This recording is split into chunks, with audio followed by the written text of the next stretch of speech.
Jadi gini, mungkin teman-teman selama ini kenal di luar, belum pernah tahu dalamnya. Ya memang sampai sekarang juga saya nggak kasih tahu dalamnya apa. Dalamnya pakai, ada rahasianya. Sekarang saya mau cerita, masa kecil saya. Seperti apa sih masa kecilnya? Mungkin secara umum, kalau kita bicara umum, nggak umum. Karena saya lahir itu, orang umumnya lahir itu 9 bulan. Nah, saya kira-kira berapa? Ada yang tahu nggak? 13 bulan. Jadi tua di perut. Harusnya orang 9 bulan lahir, saya sampai 13 bulan. Dari keanehan tersebut, ada beberapa hal lagi yang menurut orang tua saya, ini saya nggak tahu ininya. Jadi waktu saya lahir tuh, saya lahir pas tank, jamnya itu tengah malam. Kemudian saat saya lahir itu mekar yang namanya bunga Wijaya Kusuma. Makanya orang tua saya make nama Kusuma ini nggak lepas. Nama itu nggak lepas, karena saat itulah nama saya itu nempel. Kemudian mungkin kalau kita pernah dengar cerita tentang Gatot Kaca ya. Zaman dulu itu orang tua saya juga sama mengalami hal yang sama. Pusar saya nggak bisa putus, nggak puputan lah istilahnya dulu ya. Itu nggak bisa lepas. Itu sampai berapa hari itu orang zaman dulu itu. Itu putusnya itu karena ada orang tua yang nggak jelas orang tua dari mana.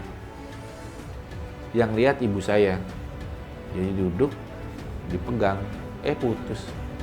Habis itu ya hilang, selesai. Nah, setelah itu saya terjadilah bayi ini mulai hidup. Bayi ini udah mulai melihat dunia. Saya waktu jadi bayi sih mungkin nggak inget seperti apa peristiwanya. Ya semua masih ceritanya orang tua.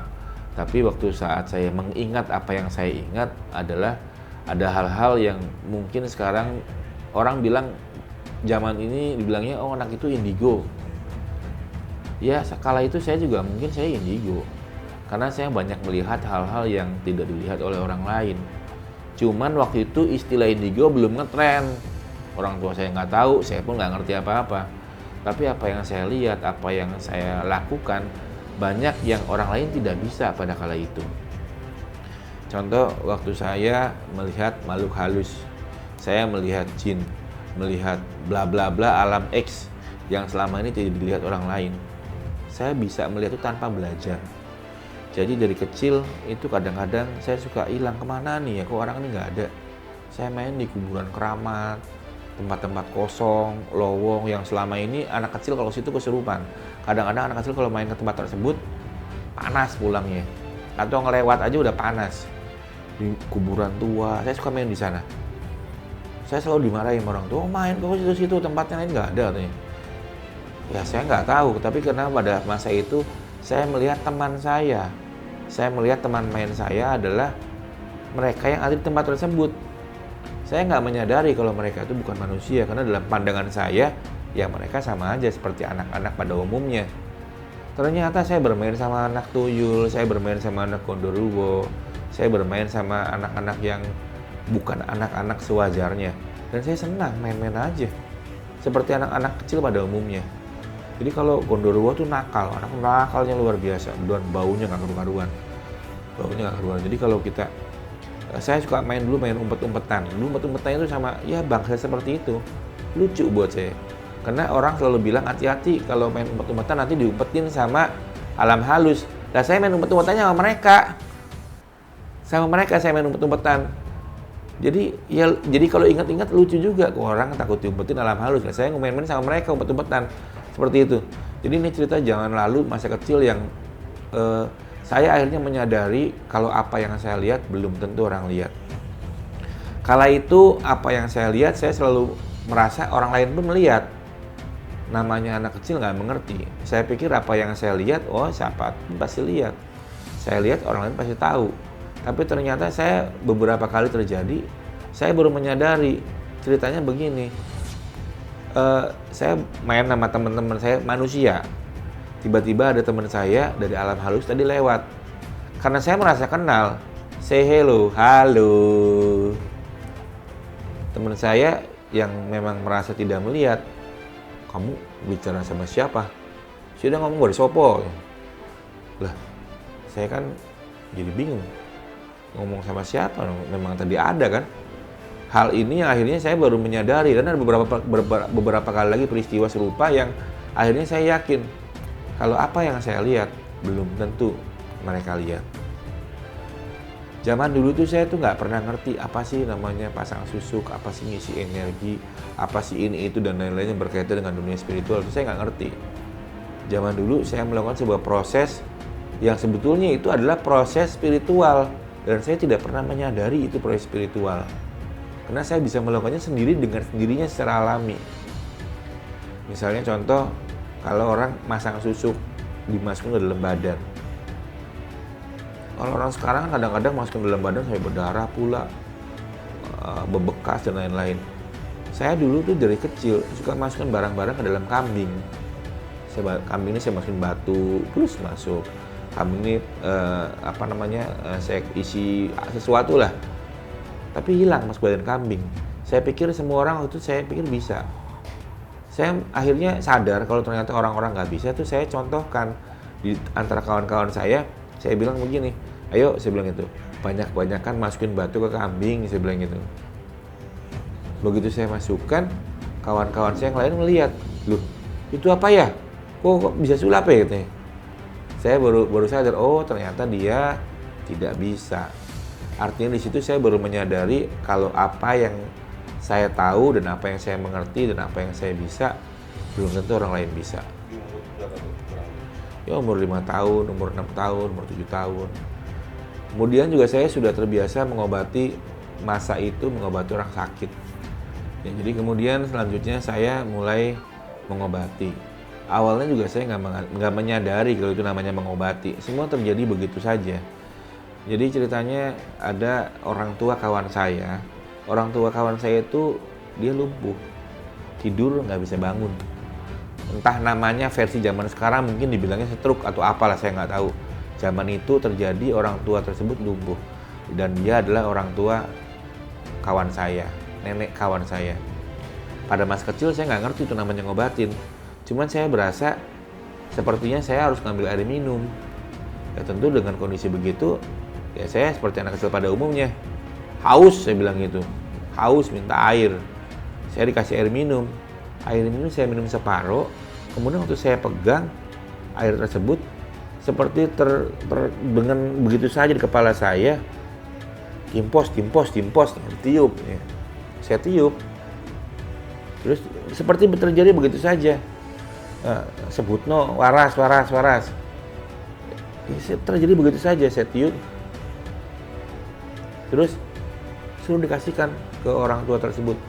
Dilalanya ternyata orang tersebut mau minum. Dan apakah ini karena kebetulan atau apapun namanya, orang tua tersebut terduduk, tersenyum. Loh kok gua bisa duduk? Loh kok saya bisa duduk? Loh kok saya bisa ngobrol? Selang berapa menit kemudian, dia mulai mengangkat kakinya. Dari duduk diangkat-angkat sampai akhirnya jalan. Saya nggak ngerti apakah itu kena sakit bikinan orang atau mungkin karena stroke atau apapun, saya belum tahu, nggak ngerti. Yang jelas sejak saat itu tempat saya banyak didatangi oleh orang-orang dari beberapa daerah, terutama di kampung ini kan cepat ya, begitu berita beredar dari mulut ke mulut, akhirnya datang minta diobati. Makin banyak yang sembuh, makin bernyanyi mereka. Akhirnya ya saya memang dicari-cari untuk ngobati orang. Kadang-kadang saya lagi main jangkrik, main apa di luar sana. Itu ada yang sakit. Dicari-cari, saya bukan di rumah, di kebun kadang-kadang.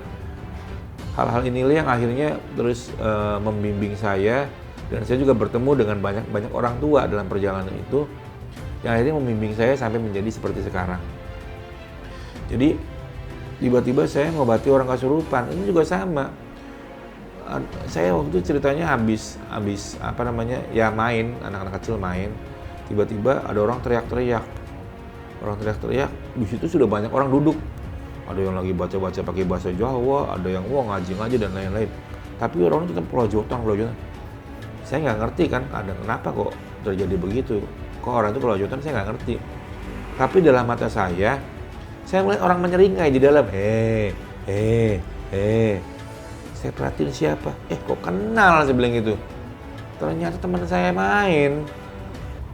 Zaman saya kecil itu kan ada teman-teman saya main yang suka main di pohon-pohon gelap segala macam.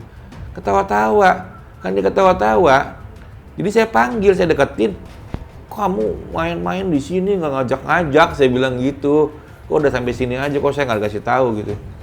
Langsung dia ketawa-tawa, dia keluar. Dia duduk, terus berdiri di sebelah saya. Orangnya bangun. Orangnya tersadar. Sejak saat itulah rame lagi. Orang kesurupan sembuh. Padahal saya nggak merasa mengobati waktu itu. Yang saya lakukan adalah saya ngajak teman saya keluar. Teman saya keluar dan saya udah jalan aja. Biasa lagi. Main lagi. Jadi peristiwa-peristiwa seperti ini yang waktu itu saya sebenarnya tidak menyadari. Itu ngobati orang namanya.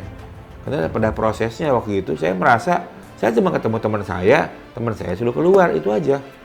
Nggak ada yang lain. Nah, psikologis atau sikap orang tua Aki melihat fenomenanya Aki saat itu gimana? Ya orang tua sih senang aja ya, karena memang tiba-tiba anaknya menjadi primadona lah waktu itu. Primadona di sini bukan seperti Maradona pemain bola, tapi lebih pada kita dicari-cari orang. Tapi di kampung itu zaman dulu kalau orang berobat tuh bawa beras, kemudian kadang-kadang bawa pisang satu tandan, kadang-kadang bawain kopi dan lain-lain seperti itulah di kampung itu. Kadang-kadang waktu saya udah mulai masuk ke usia berapa ya? Usia mulai SD, SMP lah. Udah SMP itu orang kadang-kadang berobat. Kebetulan saya tinggalnya waktu itu sama nenek saya. Ini awal-awal saya ngobati orang-orang yang kena teluh, kena santet. Waktu saya mulai belajar mengobati, mulai mengerti, itu tiba-tiba kok nenek saya di rumah waktu saya lagi ngobati, tiba-tiba seperti orang nggak sadar.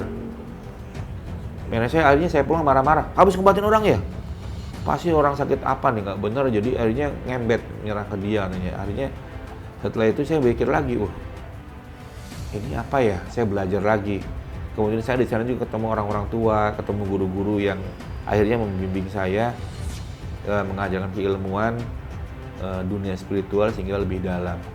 Kalau mau ngobatin kesurupan, mau bisa begitu, rumah harus dibenteng dulu, keluarga harus dibenteng dulu. Jangan sampai kamu nanti menyelesaikan masalah, kamu dapat masalah. Lebih begitu. Dan akhirnya ya saya lakukan dan saya bisa akhirnya eksis dan terus melakukan proses pengobatan-pengobatan, terutama pengobatan tradisional. Jadi kadang-kadang kita ini dapat wangsit, dapat omongan, ngobati pakai ngobati pakai dan saya lakukan, saya praktikkan dan begitu dilakukan memang sembuh. Begitu dipraktikkan memang yang sakit tadinya sakit menjadi sehat. Seperti itu. Nah, ini guru-guru bersifat gaib gitu.